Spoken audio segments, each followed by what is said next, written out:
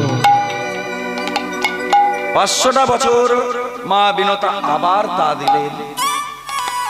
গরুর জন্ম নিয়ে জানতে পারলো অন্যায় ভাবে আমার মাকে দাসী করা হয়েছে। একটা ঝাপট দিয়েই স্বর্গ রাজ্যে গেলেন। ইন্দ্রের কাছে গিয়ে বললেন, দাদা অমৃতের কুম্ভটা তুমি আমায় দাও। কে রে? কোথাকার পাখি উড়ে এসে জুড়ে বসেছে, তাকে দিতে হবে অমৃত? দূর হয়ে যাও। দাদা তুমি যেহেতু আমার দাদা, আমাদের বাবা একটাই মা আলাদা, তাই দাদাকে তো অপমান করে কথা বলা যায় না, অসম্মান করে কথা বলা যায় না। তাই তোমাকে সম্মান দিয়ে আবার বলছি, দাদা অমৃতের কুম্ভ আমার দরকার, তুমি ওটা আমাকে দাও। আমি কোনো মতেই দেব না অমৃতের কুম্ভ, দিতে তোমাকে হবেই দাদা। আরে অমৃতের কুম্ভ আমি চাইলেই দিতে পারি না। এই বলে ইন্দ্র রেগে গিয়ে গরুরের সঙ্গে শুরু করে দিল যুদ্ধ, ভয়ঙ্কর যুদ্ধ।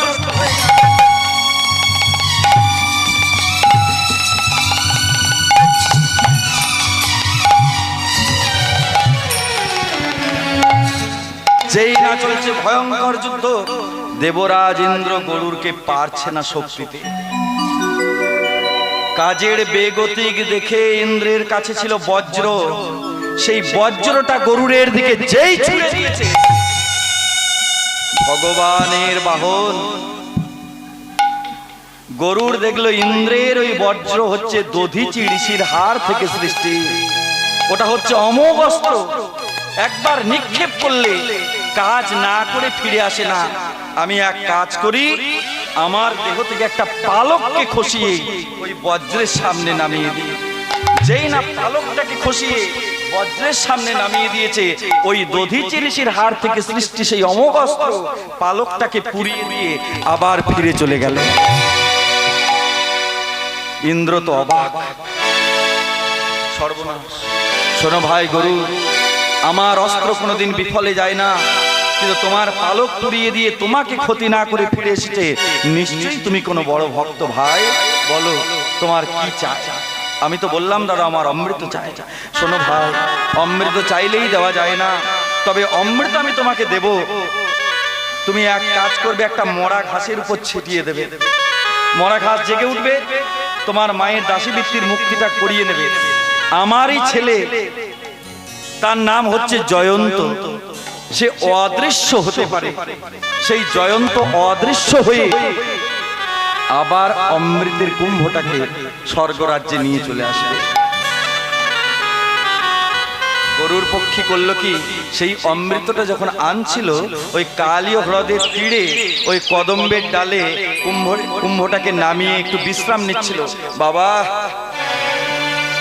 ইন্দ্রের সঙ্গে যুদ্ধ করা কি কষ্ট গো, শরীরটা ক্লান্ত হয়ে গেল। ভালোই হলো একটু জলও আছে, আর ওই জলের মধ্যে কিছু শোল মাছ খেলা করছিল, তার মানে জলযোগও আছে। ভালোই হলো, ক্ষুধাও মিটবে, পিপাসাও মিটবে। আর সেই মাছগুলো ছিল সৌভরী মুনির খেলার বিষয়বস্তু। আর কালীয় হ্রদের তীরে যে আশ্রম, সেটা হচ্ছে সৌভরী ঋষির আশ্রম। গরুর যেই একটা শকুল মাছকে ভক্ষণ করেছে, অমনি সৌভরী মুনি অভিশাপ দিল গরুকে, ওরে গরু, আমার খেলার বিষয়বস্তু তুই হত্যা করেছিস, আর যদি তুই কোনোদিন এখানে আসিস তাহলে তৎক্ষণাৎ তোর মৃত্যু হবে। সেই ভয়ে কোনোদিন যেতে পারতো না, তাই নিরাপদ আশ্রয় মনে করে ওখানেই ছিল কালীয় নাগ, তাই হ্রদটার নাম হয়েছিল কালীয় হ্রদ। এবার গরুর যখন মায়ের দাসিত্ব মোচন করলো, গরুর রাগে, তার মাকে অন্যায় করে দাসী করা হয়েছে বলে ওই রাগে দুটো হাতে করে ধরে সাপ খাচ্ছে, যত পাচ্ছে সাপ খাচ্ছে। কদ্রুর বলল, দেখো দিদি, তোমার ছেলে যদি এইভাবে চোখের সামনে আমার সন্তানদেরকে হত্যা করে, আমি মা হয়ে সেটা সহ্য করতে পারছি না দিদি, তুমি নিষেধ করো। শোন গরু, ওইভাবে সাপগুলোকে তুই হত্যা করতে পারিস না। মা, তুমি আমার মুখ থেকে খাবার কেড়ে নিচ্ছ, তুমি একটা মা হয়ে সন্তানের মুখ থেকে খাবার কেড়ে নিচ্ছ। বলে ঠিক আছে, সেটা আমি কেড়ে নিতে পারবো না। প্রত্যেক দিন মাংস হিসাবে তোকে একটা করে সাপ আমি দিলাম, কিন্তু তুই প্রতিদিন একটার বেশি দুটো খেতে পারবি না। এই একটা করে সাপ যখন ভক্ষণ করে, একদিনকে কালীয় নাগের দিন এলো। যেদিনকে কালীয় নাগের দিন এলো, সেই দিনকে নারদ মুনি মনে মনে চিন্তা করলো, গরুর যদি কালীয় নাগকে ভক্ষণ করে, আমাদের মতো ভক্তের কালীয় দমন লীলা সাধন হবে না। তাই নারদ মুনি কানে কানে বলে দিল, শোনো কালীয় নাগ, তুমি চলে যাও সৌভরি মুনির আশ্রমের সামনে বিরাট বড় হ্রদ, সেই হ্রদে তুমি চলে যাও, ওখানে কোনোদিন গরুর যেতে পারে না, তুমি ওখানে গিয়ে সুস্থ থাকবে। তাই নারদের কথাই সেখানে ছিল কালীয় নাগ, আর তাই সেই জায়গাটার নাম হয়েছিল কালীয় হ্রদ। তার তীরে গোবিন্দ আমার সখা সঙ্গী করে খেলায় মেতে আছেন। খেলত নন্দ দুলাল দুলালি, খেলত দুলাল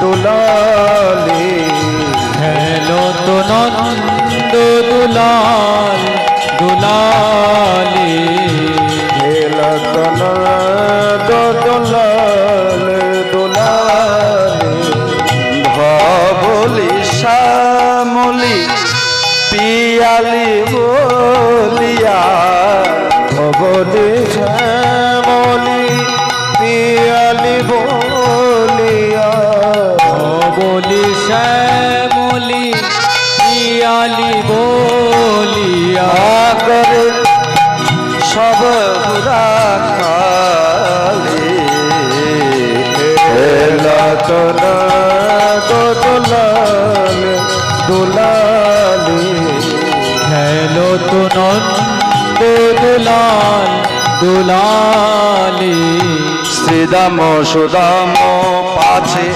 খেলিছে ব্রজের পথে, শ্রীদাম সুদাম সাথে,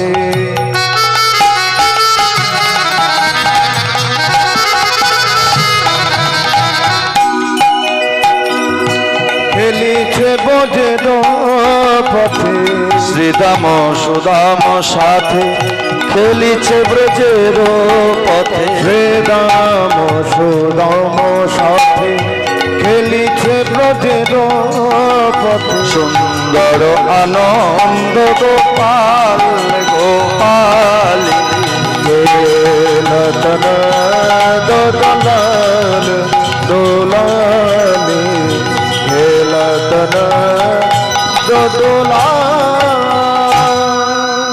এই কানাই এদিকে শোন।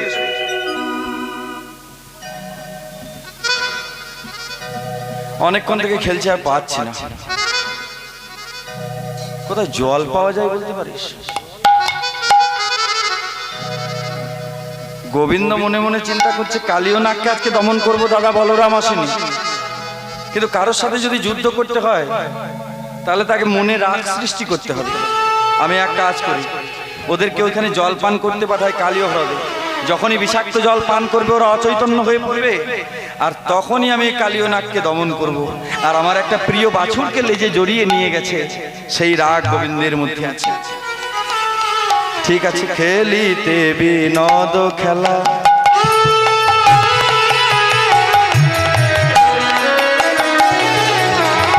হলো শ্রম সবাকার,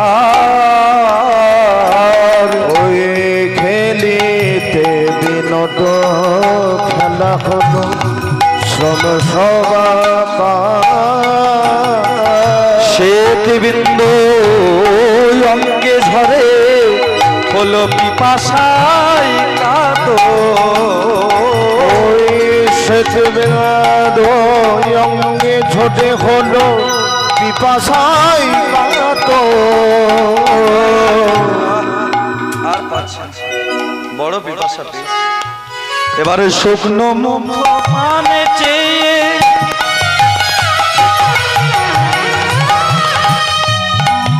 কহয়ে সবাই, এই কানাই, পিপাসায় মোদের প্রাণ যায়, রক্ষা করে ভাই, ওরে পিপাসায়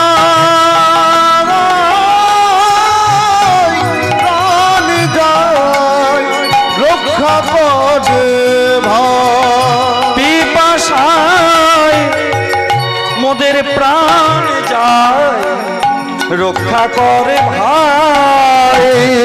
পিপাসায় প্রাণ যায় রক্ষা করে ভাই।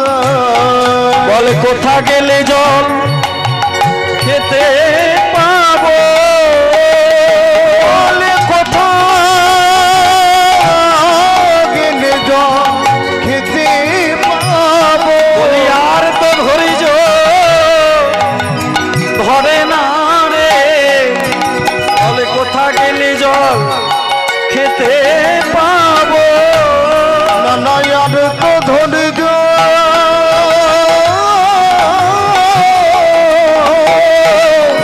ধৈর্য ধরে না রে। বলি আর বিলম্ব করিস না ভাই, ধরে না রে। ওই আর বিলম্ব করিস না ভাই। আর তো ধৈর্য ধরে না রে, বলে কোথায় গেলে জল খেতে পাবো। পিপাসায় প্রাণ যায় রক্ষা করে ভাই।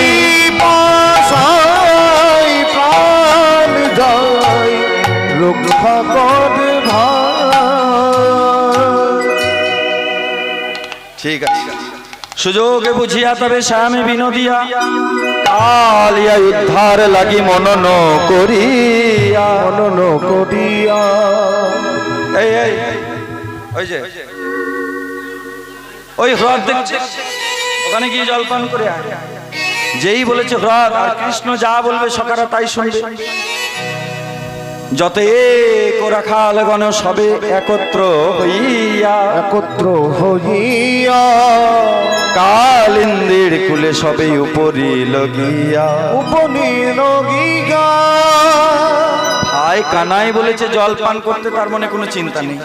কালিন্দির বিষ জল পান করি সবে, বিষে অঙ্গ জড় জড় লুটাইল সবে। লুটাইল সবে। কানাই শ্রীরাম কেঁদে কেঁদে বলি ওরে কানাই, এ তুই কোথায় পাঠালি, এ তুই কোথায় পাঠালি? আমাকে না পাঠালেও তো পারতিস। আজকে যে দাদা বলরামের জন্মদিন, সেই জন্য মা যে আমার হাতে ধরে দায়িত্ব দিয়ে পাঠিয়েছিল তোকে, তুই এমন জল পান করতে পাঠালি, এই বিষাক্ত জল পান করে আমাদের দেহ যে একে একে সব লুটিয়ে পড়ছে, অচৈতন্য হয়ে যাচ্ছে। আমাদের বোধহয় আর তোর বদন লেখা হলো না। বল আস্তে আস্তে। শাস্ত্র বলে জানো, জং জং ব্যাধি শরণম মুক্তা ত্যাজত্যন্তে কলেবরা। মৃত্যুকালে চলে যাবার কালে যে যার বদন দেখে মারা যায়, আগামী যুগের প্রথম প্রভাতে সে নাকি আবার তাকে দেখতে পায়। আমরা বৃন্দাবনে ভাই কানাই ছাড়া হতে চাই না, কিন্তু তুই এমন জল খেতে পাঠালি যে জল খেয়ে আমরা যদি মরে যাই, এই শেষে যাবার কালে তোর বদনটা না দেখেই যেতে হবে। আর বোধহয় দেখা হলো না। শ্রীদাম কাঁদছে, সুদাম বলছে ওরে কানাই মরবো তো, তোর বদন না দেখে মরবো না। এই বলে ওই যমুনার বালির উপরে একটা কৃষ্ণের মূর্তি অঙ্কন করছে। কৃষ্ণের যখন মূর্তি অঙ্কন করছে, ওই মূর্তিটার উপরে গড়াগড়ি দিচ্ছে অচৈতন্য অবস্থায়, আর কেঁদে কেঁদে বলছে ওরে ভাই ফিরে আয়, ফিরে আয়, শুধু চলে যাবার কালে একবার দেখা দিয়ে যা, আর কিছু চাই না, শুধু একবার ফিরে আয়, আর কিছু চাই না, একবার ফিরে আয়। শ্রীদাম কাঁদে, সুদাম কাঁদে, দাম কাঁদে, বসুদাম কাঁদে। কাঁদতে কাঁদতে একে একে সবাই অচৈতন্য হয়ে পড়ল। একে একে যখন অচৈতন্য হয়ে পড়ল, কৃষ্ণ মনে মনে চিন্তা করছে এইবারে সবাই অজ্ঞান হয়ে গেছে, এই সময় আমি যাব ওই কালীয় হ্রদে ঝাঁপ দেব। এবার কৃষ্ণ এসে সেই অক্ষয় কদম্বের গাছে উঠেছে। অক্ষয় কদম্বের ডালে উঠেছে। কোন ডালটায়? যে ডালটা হ্রদের দিকে নুইয়েছিল, সেই ডালটার উপরে উঠেছে। আর উঠে ভালো করে কোমরের কাপড়টাকে টান দিয়ে বাঁধছে, বেশ শক্ত করে। মায়ের কিছু মনে করো না, হ্যাঁ, ওই মায়েরা যখন ঝগড়া করে না, মনে প্রাণে খুব ভয় থাকে যে তাই তো যদি মারতে আসে, কিন্তু দেখবে মুখে হারে না। যখন ঝগড়া শুরু করে কোনো মতে দেখবে মুখে হারবে না। যতবার ও আসবে ও ততবার আগে মানে বারবার কোমরের কাপড়টাকে এমন করে ভাব নিয়ে বাঁধবে যেন মনে হবে এক্ষুনি শেষ করে ফেলবে। তাই দেখি যদু নন্দন। আর যুদ্ধ করতে গেলে এই আগে কাপড় শক্ত করতে হয়, হ্যাঁ? কাপড়টাকে শক্ত না করলে পরে অত বড় সাপের সঙ্গে ঝামেলা করা কি সাংঘাতিক ব্যাপার। একবারে বেশ কাপড়টাকে শক্ত করে। তাই দেখি যদু নন্দন দুষ্ট সর্প বিনশন। দেখি যদু নন্দন দুষ্ট সর্প বিনশন। উঠিলেন কদম্বের ডালে ডালে, উঠিলেন কদম্বের ডালে ডালে। উঠিলেন কদম্বের ডালে ডালে। উঠিলেন কদম্বের ডালে। আবার তাহারই উপরে চড়ি হনুমান সাথে মারি। এবার তাহার উপরে চড়ি হনুমান সাথে মারি। তাহার উপরে চড়ি হনুমান সাথে মারি। যেই শক্ত করে বেঁধেছে, হরি হরি বল, এবার ঝাঁপ দিলা কালী দহ জলে। জয় হরি হরি বল। এবার ঝাঁপে দিলা কালী দহ জলে জলে। ঝাঁপে দিলা কালী দহ জলে। যেই কালী দহে ঝাঁপ দিয়েছে, সঙ্গে সঙ্গে জলটা নড়ে উঠেছে, বিশ্ব ব্রহ্মাণ্ড কেঁপে উঠেছে।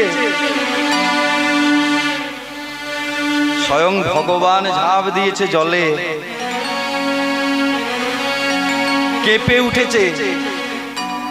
ওই সখাদের অঙ্গে একটু জলে ছিটে দিয়ে যেই ঝাঁপিয়ে দিয়েছে, জলটা কাঁপছে। কালীনাগ তার চারজন স্ত্রীকে বলছে, আচ্ছা দেখো তো জলের মধ্যে মনে হয় কিছু পড়েছে, অনেকদিন খাবার জোগাড় হয়নি, যদি একটা ভালো খাবার পড়েছে তো ভালোই হবে। যখনই তার স্ত্রীগণ দেখতে এসেছে, ও মা, দেখে কি একটা ছোট্ট বাচ্চা ছেলে, কি সুন্দর রং, রঙে কালো কিন্তু জগতে ফোটায় আলো, হাতে তার দেখি আবার বাঁশি। আগো জলে কাকে দেখলে? দেখলাম কৃষ্ণ বরণ। একবার উলুধ্বনি। এক শিশু মুরলি বাজায় বাজায় বাজায়। কৃষ্ণ বদন কৃষ্ণ মুরলি বাজায় বাজায়।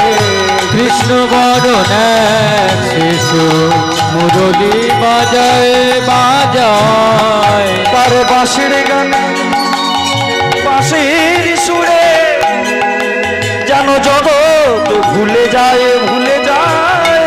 তার বাঁশির গানে বাঁশির সুরে জগৎ ভুলে যায়। তার বাঁশির গানে, ওই বাঁশির গুণে যেন জগৎ ভুলে যায়। তার বাঁশির গানে বাঁশির গুণে জগৎ ভুলে যায়। দেখলাম কৃষ্ণ বরণ এক শিশু মুরলি বাজায় বাজায়। কৃষ্ণ বদন শিশু মুরলি বাজায়। ফনা বিস্তার করি আইলো কালী, আইলো কালী বসন্ত ডরে কাঁপিতে লাগিল। লাগিল। ভগবান কৃষ্ণকে কালীয় নাগ লেজে করে জড়িয়ে দেয়। সঙ্গে সঙ্গে কৃষ্ণ সঙ্গে যেই দংশন করতে যায়, কৃষ্ণের দেহটা পাষাণ হয়ে যায়। ওই পাষাণ দেখে যখনই দংশন করে, দাঁতগুলো ভেঙে পড়ে যায়, আর সেই রক্ত ব্রজের মাটিতে ছিটকে ছিটকে পড়ে। কখনো বা কৃষ্ণকে লেজে করে জড়িয়ে দেয়, কখনো বা ভগবান কালীয় নাগের মাথার উপর চেপে নৃত্য করে। একসঙ্গে এদিকে ভগবান আর এইদিকে সাপেদের রাজা কালীয়, চলছে মহাযুদ্ধ। তীরে কি অবস্থা, তীরে কি অবস্থা! সখাদের যখন জ্ঞান ফিরেছে, দেখিয়া রাখাল গণ কাঁদিয়া আকুল মন, থাকতে পারছে না, থাকতে পারছে না। কি করলি কানাই?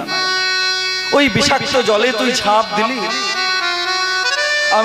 আমরা যখন বাড়ি ফিরে যাব, মা যশোদা যখন জিজ্ঞাসা করবে, ওরে আমার গোপাল কোথায়, আমরা কি জবাব দেব? ফিরে আয়, কেন ঝাঁপ দিলি? বাড়িতে গিয়ে মা যখন জিজ্ঞাসা করবে, আমরা কি করবো বল?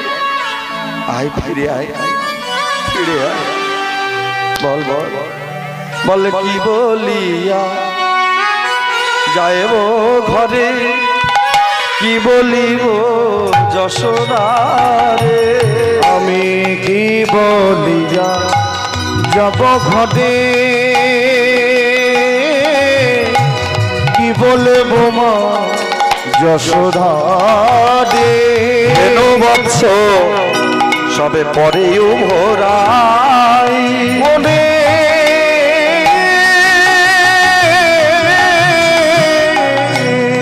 ধেনু বৎস কাজে ভরা। আবার শুনিতে এ সব বাণী,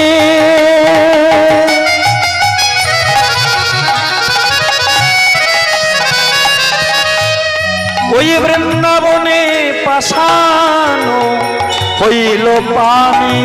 ওই শুনিতে সব বাণী,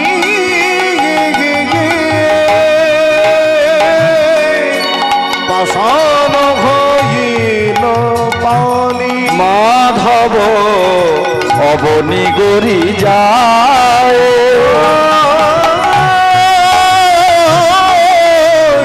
মাধব অবনি গলি বলি আইরে প্রাণ, আইরে ফিরে, বলি আইরে কানা, ওই আইরে ফিরে। একবার চান মুখে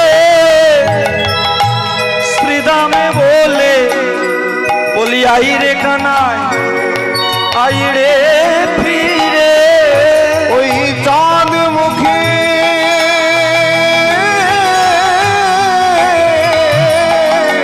শ্রীদাম বলে, বলি আর তো ধৈর্য ধরো না রে, মুখে শ্রীদাম বলে, আর তো ধৈর্য ধরে না রে। চাঁদ মুখে শ্রীদাম বলে, আইরে কানাই, আইরে ফিরে। মাধব অবনি গটিরা। সখারা কাঁদছে, আর জলের মধ্যে শ্রীকৃষ্ণের সঙ্গে কালীয় নাগের চলছে যুদ্ধ। যখনই কৃষ্ণকে কালীয় নাগ জড়িয়ে দিচ্ছে, যখনই জড়িয়ে দিচ্ছে, যেই দংশন করতে যাচ্ছে, কৃষ্ণের দেহটা পাথর হয়ে যাচ্ছে। আর ওই পাথরে যদি দংশন করে কি হবে? দাঁতগুলো ভেঙে যাচ্ছে, আর রক্তটা ব্রজের মাটিতে ছিটকে পড়ছে। আবার মাঝে মাঝে কৃষ্ণ কালীয় নাগের মাথার উপর চেপে পড়ছে। এইবার করেছে কি, ডান পা দিয়ে বাম হাত দিয়ে চেপে ধরেছে। আচ্ছা, কালীয় নাগকে যে শ্রীকৃষ্ণের স্পর্শ পেয়েছে, যে শ্রীকৃষ্ণের সঙ্গ পেয়েছে, যে যুদ্ধ করছে, শত্রু হোক তবু সঙ্গ পাওয়াটা সামান্য ব্যাপার নয়। শত্রু হোক, আমরা এত বন্ধু পাচ্ছি কই, তবু ওরা শত্রু হয়েও তো পেয়েছে। চন্দ্রবংশ স্থিত চন্দ্রবংশীয় একজন রাজা, তার নাম হলো চন্দ্রধ্বজ। আমি সবার কাছে হাত জোর করে বলবো,